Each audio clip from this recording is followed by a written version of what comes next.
好啦，看到刚刚前面是怎么回事了吧？所以这一集呢，没错，我又要来再做面因馆了。那至于要用什么材料来做呢？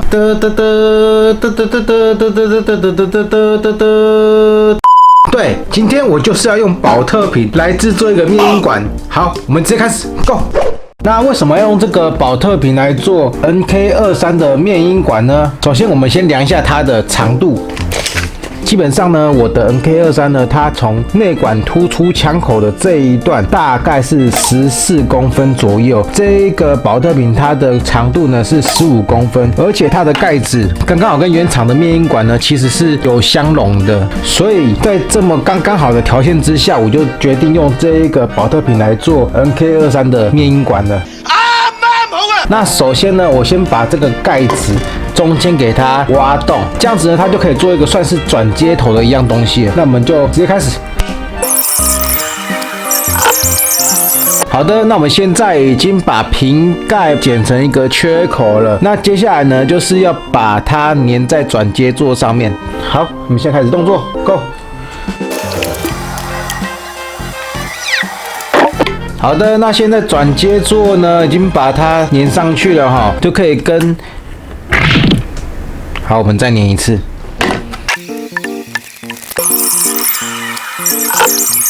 好的，那现在已经粘好之后呢，然后它可以直接上保特瓶，刚刚好了。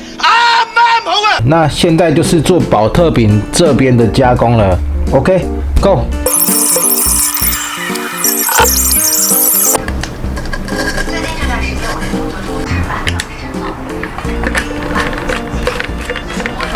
好的，那这一支面因管已经做的差不多有80%，已经 OK 了哦。那接下来的话，我们先测试看看它的消音效果如何。好，首先我们先听听看它还没装消音管的声音。好的，那我们现在再来听听看它装上保特瓶面因管的声音。哦，大家可以听到这个声音是有一点闷闷的感觉，但是它消音效果目前是还不够的，所以我们再加上里面的一些填充物，让它的吸音效果变得更好一点。好 ，Go。好，那我们现在就拿弹簧跟水族馆买得到的过滤棉来做它内部消音的填充。好 ，Go。我发现也不用弹簧啊，所以弹簧的话就先拿走，先试试看这样子它的消音效果如何。3、2、1。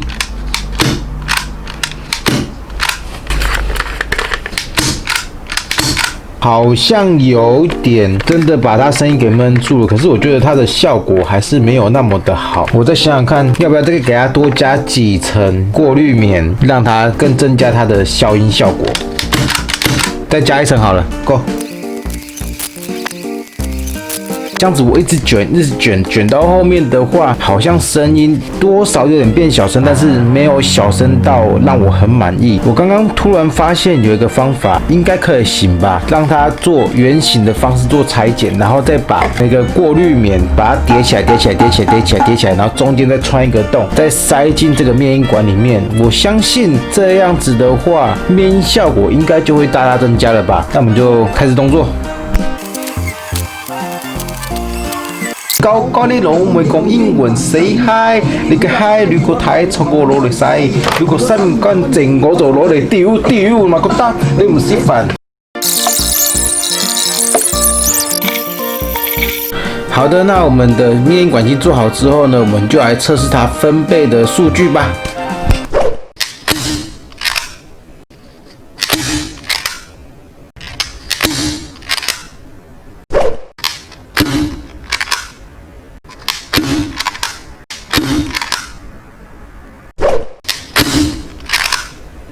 内部构造用好了，最后一个步骤用胶带把它透明的部分遮起来，让它变得更好看一点。